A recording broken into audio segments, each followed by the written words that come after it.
The black sand beach of Iwo Jima, February 19th, 1945. About 10 o'clock in the morning. The beach is a killing ground. The volcanic sand is so soft and steep that men sink to their ankles with every step, and vehicles bog down and cannot move. Japanese artillery, mortars, and machine guns dug into the high ground and into the slopes of the volcano Mount Suribachi are pouring fire onto the beach. Marines are dying by the hundreds in the open sand. There is no cover. There is nowhere to hide. A 28-year-old Marine gunnery sergeant is moving across this beach, upright, in the middle of the worst fire any Marine had faced in the entire war. He is short and powerfully built, with dark hair and the build of a man who grew up doing hard labor. He is shouting orders, organizing the disorganized men around him, pushing the assault forward. His name is John Basilone. The Marines call him Manila John. He is the most famous enlisted Marine in the United States. 2 years ago, he was awarded the Medal of Honor for holding a position at Guadalcanal almost single-handedly against thousands of Japanese troops. He came home to a hero's welcome. His face was on posters across the country. He led war bond rallies that raised millions of dollars. He was a celebrity. He had married a Marine sergeant named Lena 6 months ago. He could have stayed in the United States for the rest of the war, safe, training recruits, a living legend. He did not have to be on this beach. He fought to be here. He turned down a commission as an officer, turned down safe assignments, and demanded over and over to be sent back to combat with a frontline unit. The Marine Corps finally gave in and let him go. Now he is on the black sand of Iwo Jima, doing what he came back to do. He has just led his machine gun section off the beach. He has personally destroyed a Japanese strongpoint. He has guided a tank through a minefield under fire. He is pushing his men forward, up off the deadly beach, toward the airfield. And then a Japanese shell lands among them. How does a man who has already won the highest honor his country can give, who has already survived the worst, who has every reason in the world to stay safe at home with his new wife, choose instead to go back to the deadliest beach of the war? And why? That answer begins in a small town in New Jersey with a kid who joined the Army before he ever became a Marine. John Basilone was born in Buffalo, New York in 1916 and grew up in Raritan, New Jersey. He was one of 10 children in an Italian-American family. His father was a tailor. The family was working class and devoutly Catholic. John was not much for school. He left after the 8th grade and worked various jobs around Raritan. He was a tough, friendly, popular kid who liked a good time and was good with his hands. In 1934, when he was 18, John joined the United States Army. He served a 3-year enlistment, including a tour in the Philippines at Manila. He became an excellent soldier and a champion boxer in the Army. He loved his time in Manila so much that he picked up the nickname that would follow him for the rest of his life, Manila John. After his Army enlistment ended, Basilone came home to New Jersey and worked as a truck driver. But peacetime civilian life did not suit him. He missed the military. And as the world moved toward war in 1940, he decided to enlist again, this time in the Marine Corps. He had heard the Marines were the toughest, and he wanted to go back to Manila, which he believed the Marines could get him to. He joined the Marines in 1940. He trained as a machine gunner, mastering the water-cooled Browning M 1917 heavy machine gun. He was strong enough to carry the heavy weapon and its tripod and ammunition over long distances, and skilled enough to keep it firing under any conditions. He became one of the best machine gunners in his unit. In 1942, Basilone's unit, part of the 1st Marine Division, was sent to the Pacific. In August 1942, they landed on Guadalcanal. The fighting at Guadalcanal reached its first great crisis in October 1942. By the middle of October, the Japanese had landed a large force on the island and were preparing a major offensive to break through the Marine perimeter and capture Henderson Field, the airfield that was the key to the entire campaign. The main Japanese attack came on the night of October 24th and into the morning of October 25th, against the southern part of the Marine perimeter. John Basilone was a sergeant in charge of 2 sections of heavy machine guns, holding a section of the line in the path of the main Japanese assault. The Japanese attacked in waves through the night.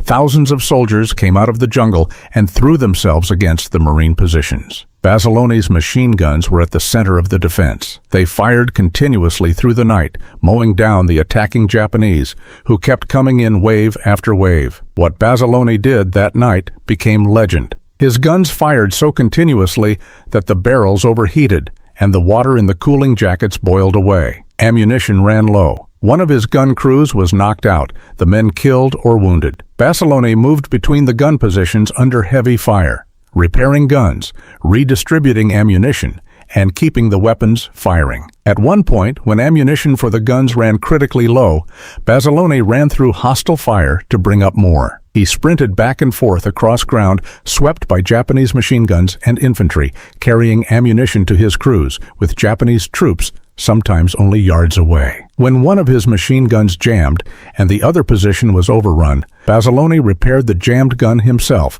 then fought to hold the position. At times, he fired the gun himself. At times, he fought with his pistol. When the Japanese broke through and got among the gun positions, he fought them at close range. He held the line through the entire night.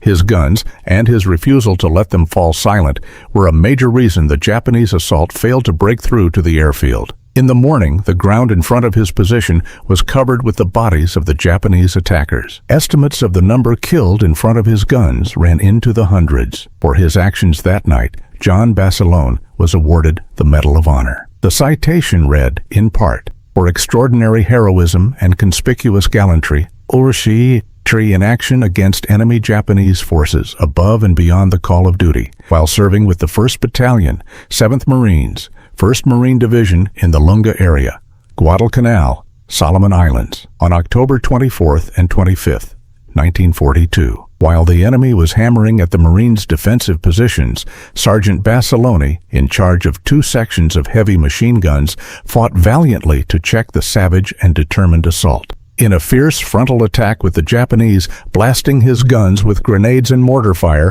one of Basilone's sections, with its gun crews, was put out of action, leaving only 2 men able to carry on. Moving an extra gun into position, he placed it in action, then, under continual fire, repaired another and personally manned it, gallantly holding his line until replacements arrived. He was the first enlisted Marine of the Second World War to receive the Medal of Honor. John Basilone came home to the United States in 1943 as a national hero. The country needed heroes, and Basilone was perfect. He was handsome, humble, and Italian-American, from a working-class family, the embodiment of the ordinary American who had done extraordinary things. The Marine Corps and the government put him to work selling war bonds. He toured the country.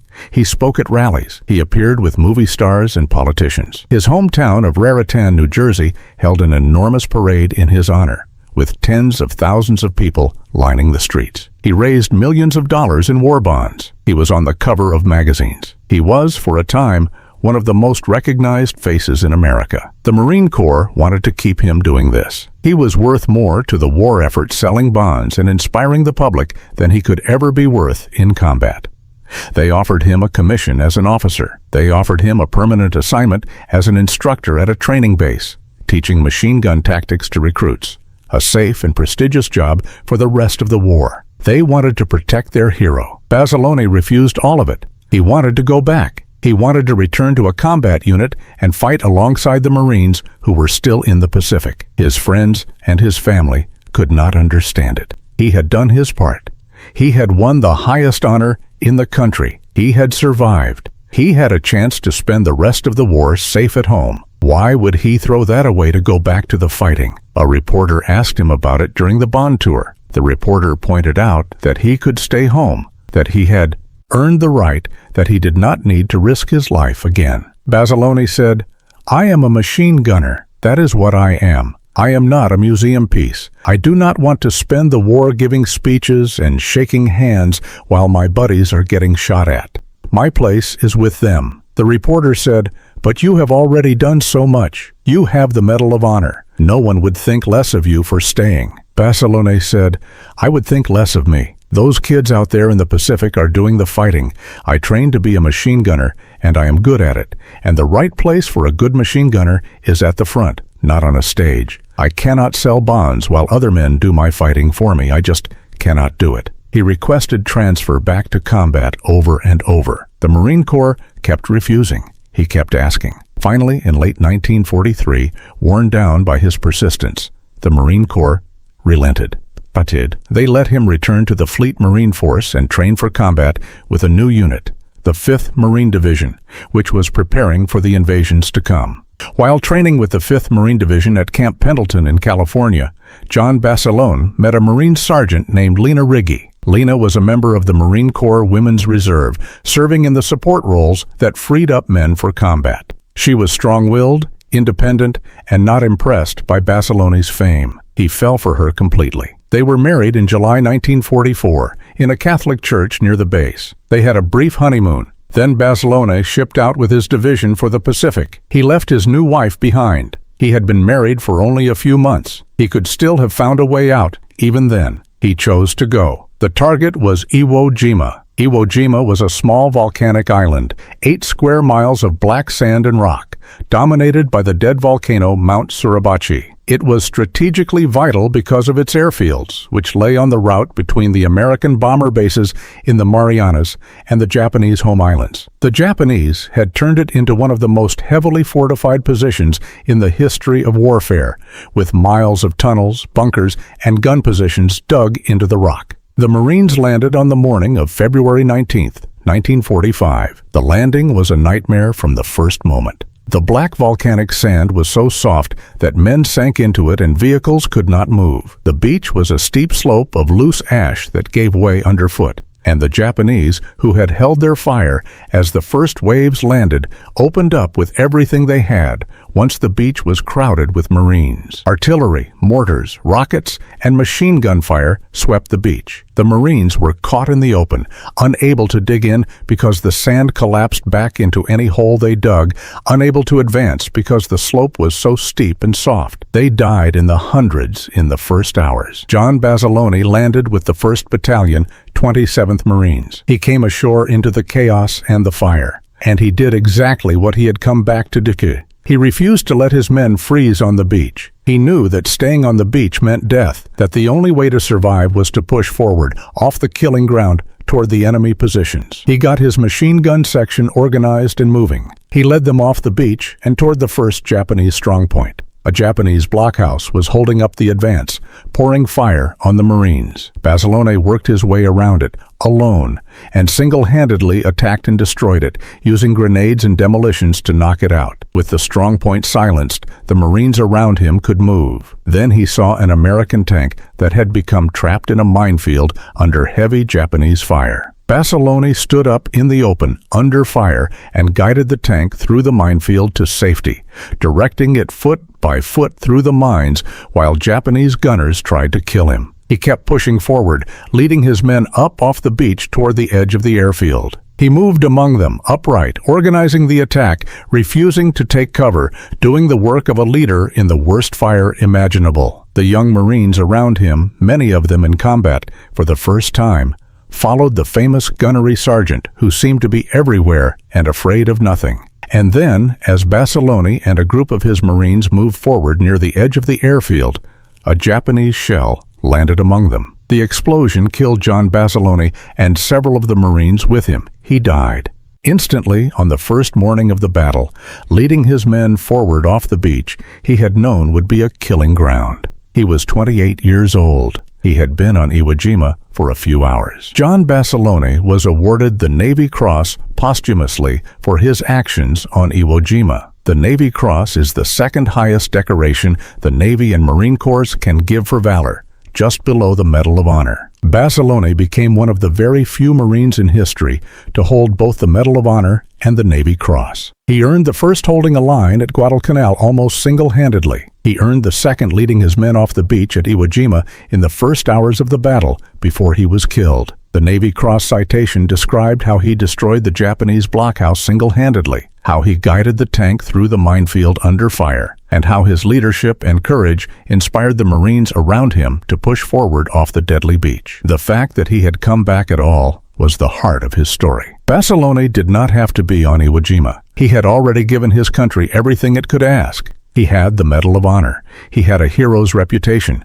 He had a safe assignment available to him for the rest of the war. He had a new wife waiting at home. Every consideration of self-interest told him to stay. He went back because he could not stand the thought of other men doing the fighting while he was safe. He went back because he believed that a man who was good at something owed it to his fellow Marines to do that thing where it mattered most. He went back because, in his own words, his place was at the front, with the men who were doing the fighting, and it cost him his life on a black sand beach on the first morning of one of the worst battles in the history of the Marine Corps. The Battle of Iwo Jima lasted 36 days. It cost nearly 7,000 American lives. It produced 27 Medals of Honor, more than any other battle in American history. The photograph of the flag being raised on Mount Suribachi became the most famous image of the war. John Basilone did not live to see the flag go up. He died in the first hours, leading his men forward, doing the job he had fought so hard to return to. The news of John Basilone's death reached his wife, Lena, in California. They had been married for less than 7 months. Lena was a widow at 25. She never remarried. She wore his ring for the rest of her life. When she died, more than 50 years later, in 1999, she was still John Basilone's wife in her own heart. She had loved him in the few months they had together, and she never let him go. Basilone's hometown of Raritan, New Jersey, never forgot him. The town that had held a parade for the living hero in 1943 now grieved for the dead one. Raritan still honors him every year. There is a statue of John Basilone in the town. There is an annual parade in his memory that has continued for decades. His name is spoken in Raritan with the kind of reverence reserved for a town's greatest son. The Marine Corps named a destroyer after him, the USS Basilone. His name is taught to every Marine who learns the history of the Corps. The story of Manila John, the machine gunner who held the line at Guadalcanal and came back to die at Iwo Jima, is part of the identity of the Marine Corps itself. But the thing that defines John Basilone,